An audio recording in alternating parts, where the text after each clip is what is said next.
So Okay. recently I was going through my very old stuff, okay? Yeah. And then I saw my old project work. I saw it, right? When I took it and I looked at the project, I just started laughing. I was like, God. And that project where could have become something great. There was a huge market from that project. So I was developing a website and a platform to allow people in 2009 to In allow 2000, that's a long time ago. to allow people to order for tickets online at that time. Okay. Okay, so for football matches, so if you wanted to watch, let's say Kotoko Hearts, you could go on that platform and then buy your ticket. It was not so popular then. I It was think so. in 2009. Okay, so you could go there, and then also you can use the platform to actually order for your souvenirs. So if you wanted to buy your jerseys, you wanted to buy your handbands, you wanted to buy, you name them. So you can imagine whether it was Black Stars playing their favorite match, whether it was any of your favorite clubs playing any match, you could go on that platform and order for a ticket. All right. All right. But I wasn't taught that I could. We were not raised. There wasn't a culture of that project work becoming. There was no culture of commercializing it. It was just you are doing it, just get some your marks, your CW, and just finish, go and go home, and go and get a job or something. Yeah. All right, that's how we thought. Right. So if you look at that particular platform, all right, if somebody had taught me how to commercialize it, how to build, maybe convert it from a project work to a startup, you can imagine what that thing could have been. Yeah. Right. So we could have even, so we could have actually used that platform, right, to even order for, maybe later on, you use that platform to order for your, to order for maybe your Rapaholic tickets, concert tickets. Yeah. Not just football anymore, but you could use it to order for tickets for even music, right? Musical concerts, right? But nobody taught me that. There wasn't any culture. So I just did it and left the project work on the shelves. Okay. Now, the same problem is happening now, even in 2026.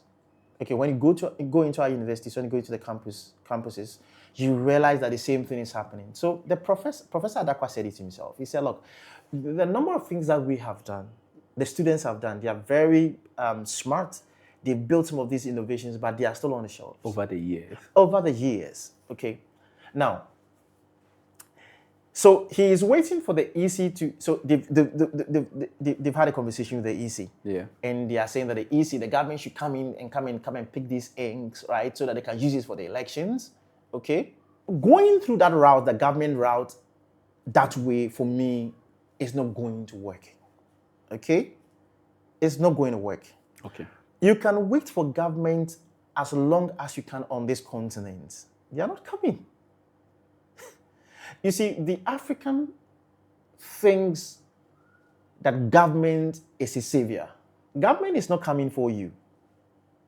They are not coming. Michael, is government going to come for you? But the government is supposed to come for the people, right? That's the idea. Michael, the business that you have built, okay, the retail business you built, government came in for you? No. The business that I have built, government didn't come in for me. I'm doing it myself. You have to find ways around it. I'm not saying government does not have a role to play, Michael. Government actually really does. But on this continent, in this Africa, you are waiting for government to come. They are not coming. Do you understand? That's why the EC didn't come in. Now, so you want to go through the B2G route, right, as a project check right from school. They are not coming in. So the back from business to the government. To the government. Right? Look, the truth of the matter is government, okay, even with the EC thing, it's every 4-year cycle. Right. It's 4 years we do elections, right? Maybe there are other elections, but they are in cycles. They don't happen every single month or day or even year. I don't know if you get me. I get it. So if you wanted to build a business based on that, it's going to affect your revenue. That means that it's not a recurrent revenue. It's not a monthly recurrent thing. I don't know if you get what I'm trying to say. Mm-hmm. So you get a contract, you do it, and when a contract is not time for the court, it's seasonal. It's not time. You're not going to generate revenue. So that is not how to go around it. So you think there's a better way to go about the whole... There's a better approach, okay? Right. And I was thinking that they could have built this project where the chemistry department did, the team that actually did that particular project could have actually incorporated a business, a company, to produce that ink. Right. Commercialize it. Because there's market for ink. Not just the EC. Because many offices, whether it's schools, whether it's So they could even administrative have offices, started in the school so they could have started in the school. That's what I was thinking. departments and then go Period. from And there. then prove the product. Then you have to prove the product on the market. Easy just can't come in and say, okay, you built an ink, so I'm coming for it. What about if they go use it and the ink is not as effective as you say? Okay, so what they could have done is to prove the product. Okay, now they could have said that, okay, maybe four students build this together with maybe a lecturer or whatever. They can come together and co-found the company. You get me right? And then the lecturers, okay, some of the lecturers have quite some good money. They could have invested in that thing. So I think that is one of the major issues he talked about, the fact that he needed funding. They from needed the funding, government. yes. But you are saying that they could have started to raise funds locally. Yes. Put some of the lecturers together. Is that what you are trying to say? Good. So if you look at Google, okay, Right. David Sheraton, who is also called the Professor Billionaire on Stanford University. He's a professor billionaire. Currently he's worth about $15 billion. Interesting. He's a lecturer. He's a professor. Okay. Now, what he did was that he put his first $100,000 check into Google. It was a project. It was not even a company at that time. Larry Page and Sergey Brin were his students. Okay. They had built this search engine at that time. Okay. It was just a project work. And he thought the innovation was fantastic. Okay. So he actually spoke to one friend of his called Andy Berchtesgaden. Andy Berchtesgaden was actually the co-founder of Sun Microsystems. Okay, so he told Andy, look, my students have built something. I think this innovation is great. I want you to come have a look at it. So Andy passed by and he looked at the project work and he went like, whoa, like this may be the next big thing. So Andy Berchtesgaden basically took his checkbook and wrote a check for the boys. They had not incorporated the company yet. They didn't have a name. So he looked at it and go like, okay, you know something? I want to put $100,000 in the company. Okay? And just wrote them a check. They didn't have a name, so they didn't even write pay to whatever company. They didn't have a name, so he just left it blank and just gave the check to them. And so Larry basically picked the check and put it in his wallet, okay, to cash it one day because they had not even completed the business yet. Yeah.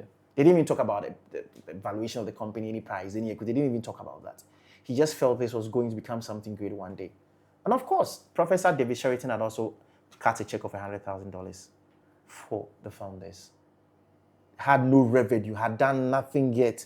So we are seeing a professor Yes. who believes in his students. Yes. And has written a check because the students had come up with something that he believes could work. Sure. And we see some in our day. So I just want to listen to the end of that conversation. So they did that. Yeah. And fast forward, when I think in 2004, when Google went public, his stake was worth $1.3 billion. The 100,000 From was the worth 100,000 to $1.3 1.3 billion. Yes. How many percentage of return on investment is that? That's unless it's huge. This would be more than maybe 10,000x. It's huge.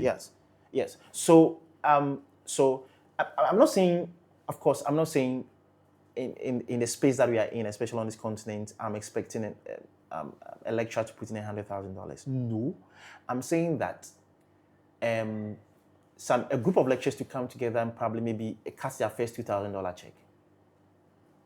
$2,000 wouldn't hurt much, right? Maybe 5 of you come together, you raise $10,000, right? Not just you. They could also they could form maybe an angel network on campus together with the alumni, and decided, okay, you know something, there are going to be special demo days, okay? Then we cut this amount of check. So you start maybe $2,000, $3,000, $4,000, $5,000, right? You put it together, you raise maybe $20,000, then you seed those particular students.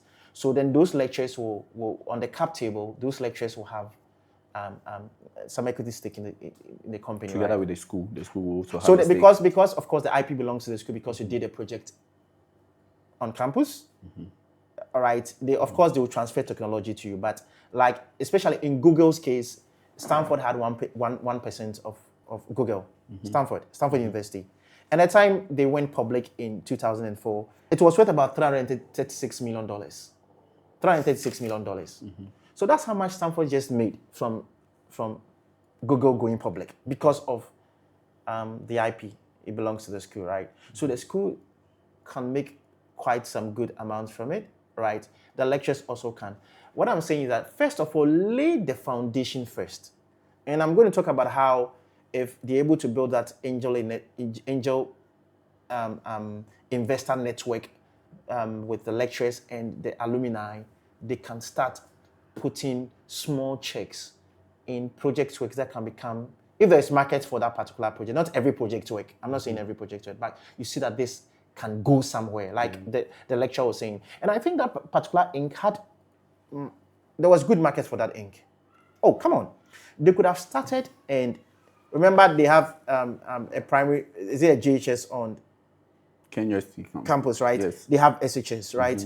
They have various faculty. They use ink. All of those offices use ink. So they could have seat a particular company without waiting for government and sort of go into contract with all these various faculty schools on campus and start making money. There are various businesses on campus. There are banks on campus. You could find a way to win contracts with those particular banks on campus, and it starts generating revenue from day one. So the problem is not about it really invention. It's after the invention, what happens to that particular thing that we are talking about. Look, Larry Page of Google says something. Okay. And I want to read it out to you. He said that it is not enough to invent things. We need to use entrepreneurship to make things real. Companies are the vehicles by which you bring ideas to the masses. Right? So if you invent something, it's on the shelves or it's in the garage, and say, I've invented something, the government. So if you've realized, as part of our culture, we like to say the government should help me. There's somebody has invented something, it's so nice. It's not always government. Like, government is not your savior. Government is not going to save you. I think we should take time and talk about this because I've seen it over and over years. I'm sure see some brilliant students. We see wonderful people come up with inventions and stuff. Exactly right. And the next conversation is the government. The government should come and help the person because the African thinks that government is his savior. Government must come and save me. Yeah. But no.